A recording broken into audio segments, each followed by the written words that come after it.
Traffic کا اصول ہے کہ رش زیادہ ہو تو پھر دائیں بائیں دیکھو، سیدھے ہاتھ کے شیشے میں دیکھو، الٹے ہاتھ کے شیشے میں بھی دیکھو، جو تمہارے سامنے شیشہ ہے اس پر بھی دیکھو اور سکرین پر بھی دیکھو۔ ڈرائیور کو 4 جگہ پہ اپنی نظر کو گھمانا پڑتا ہے، کیونکہ ادھر بھی رش ہے، ادھر بھی ہے، پیچھے بھی گاڑیاں ہیں، آگے بھی گاڑیاں ہیں۔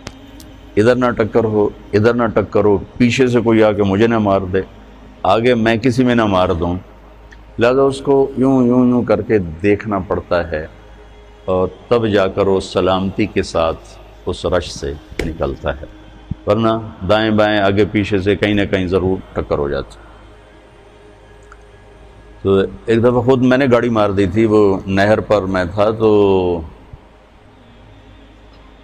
انہوں نے وہ میری پہلی دفعہ نظر پڑی نہر میں، وہ عجب عجب نمونے کھڑے کیے ہوئے تھے اس کی ڈیکوریشن کے لیے، تو میں گاڑی چلا رہا ہوں، ادھر دیکھنا شروع کر دیا، ٹھا اگلے کے اندر میں نے ماری گاڑی۔ تو چلو ایک لطیفہ بھی سنا دوں۔ میں حج پہ تھا مدینہ، تو میرے ایک دوست نے کہا کہ میری گاڑی ورک شاپ میں ہے، میرے ساتھ چلو، وہ تم چلا لینا اور یہ میں چلا لوں گا۔ میں نے کہا میں نے کبھی وہ الٹے ہاتھ لیفٹ ہینڈ والی کبھی چلائی نہیں، تو کوئی ٹکر نہ ہو جائے۔ کہنے لگا اس میں کیا، ادھر بیٹھو یا ادھر بیٹھو، تمہیں چلانا تو آتا تو ہے لیکن اندازہ کوئی نہیں ہے۔ اور نہیں کچھ نہیں ہوتا، چلو چلو۔ میں کہا چلو، اب وہ چل پڑے۔ تو ایک بدو کسی سڑک سے نکلا، اور قاعدہ یہ ہے کہ آپ تھوڑا سا پیچھے رک کے دیکھو آنے جانے والوں کو، کلیئر ملے تو چلو۔ وہ بدو بادشاہ اس نے اندر ڈال دی گاڑی، اور مجھے آئیڈیا نہیں ہے، پہلی دفعہ میں اس طرف بیٹھ کے چلا رہا ہوں، تو میری گاڑی کا کونا اس کے بمپر میں لگا۔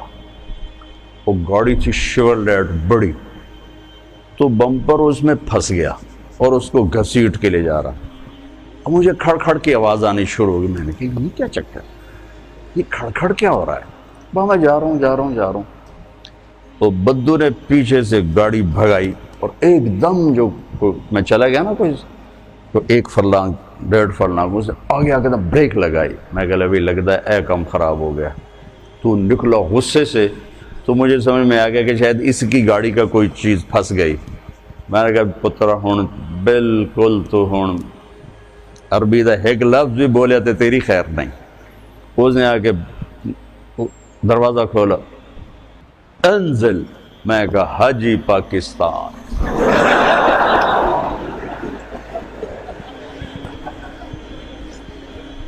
اس نے پھر کہا انزل۔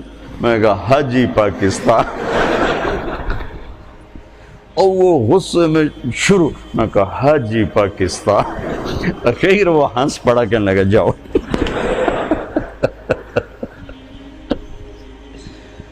تو یہ مثال مجھے یاد آئی، اور پرانا واقعہ بھی کب کا 92 کا ہے یہ واقعہ۔ یاد ہے آپ کا رش دیکھ کر کہ اب ٹریفک زیادہ ہے، اب آپ کو بہت احتیاط سے آپس میں چلنے کی ضرورت ہے۔ آپ کے استادوں سے ایک بات کر کے آیا ہوں، وہی آپ کے سامنے دہرا دیتا ہوں، اور یہی میرا مستقل موضوع ہے، مضمون ہے۔ میں تقریباً ہر بیان میں اس کو عرض کر رہا ہوں، نجی محفلوں میں بھی، انفرادی دعوت میں بھی، اجتماعی دعوت میں بھی، کہ معاشرے کی جو خوبصورتی ہے اس کا تعلق نہ علم سے ہے نہ عبادات سے، اس کا تعلق اخلاق سے۔ عبادات ہماری بنیاد ہیں، اس مسجد کی بنیاد نہ ہوتی تو یہ کھڑی نہ ہوتی، لہٰذا عبادات کی اہمیت ایک اور لحاظ سے کہ وہ ہماری بنیاد ہے۔ آپ کی نماز اچھی ہونی چاہیے، خوبصورت ہونی چاہیے، آپ کو تہجد کا شوق ہونا چاہیے، آپ کی عمر ہے کہ اس میں آپ اپنی نیند سے لڑ سکتے ہیں، اپنے آپ سے لڑ سکتے ہیں۔ ہماری عمر تک پہنچتے شاید پھر آپ چاہیں بھی تو نہ کر سکیں، لیکن ابھی اپنے آپ کو، میرا ریمنڈ میں داخل ہونے کا جو شوق تھا نا، اس کی وجہ ایک طالب علم تھا، وہ تہجد مسجد میں آ کر پڑھتا تھا، تو مسجد میں بس آپ سے بھی کم لوگ ہوتے تھے، آپ تو میں نے سنا ہے 400 ہو گئے ہو، تو وہ 250-300 ہوتے تھے 1971 میں، ممکن ہے آپ سب کی پیدائش سے بہت پہلے کی بات ہے۔ وہ آ کے تہجد مسجد میں پڑھتا تھا اور اتنے خوبصورت نماز پڑھتا تھا کہ اس کو دیکھتے دیکھتے میرا دل کیا کہ میں بھی رائمنڈ کے مدرسے میں داخل ہو جاؤں، حالانکہ میری تو اس کے نہ کبھی سلام دعا اور نہ کبھی کوئی اس سے گفتگو۔ وہ تو جب رائمنڈ میں داخل ہوا تو اس کا پتہ چلا، سخی جان اس کا نام تھا اور افغانستان کا تھا وہ۔ تو اس کی خوبصورت نماز نے مجھے اس بات پر اندر ہی اندر تیار کیا کہ میں رائمنڈ میں داخلہ لے لوں۔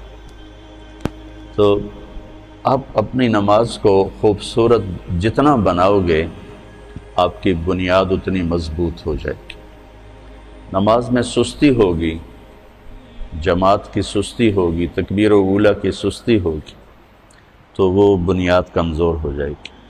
ہمارے ایک دوست تھے، دوست نہیں بزرگ تھے، میاں فضل احمد، بڑے ذمہ دار تھے، تو سارا دن مصروف رہتے تھے اپنی زراعت میں، کھیتوں میں۔ ایک دفعہ مجھ سے کہنے لگے، مولانا صاحب 18 سال ہو گئے میری تکبیر اولیٰ قضا نہیں ہوئی، 18 سال ہو گئے میری تکبیر اولیٰ قضا نہیں ہوئی۔ تو آپ تو ہیں ہی ایک چار دیواری میں، آپ کی کبھی رکعت جا رہی ہو، کبھی تکبیر اولیٰ جا رہی ہو، پہلی صف تو یقیناً چھوٹی سی ہے لیکن شوق تو ہو کہ پہلی صف ملے، تو یہ اس میں کمزوری آپ کی بنیاد کو کمزور کر دے گی۔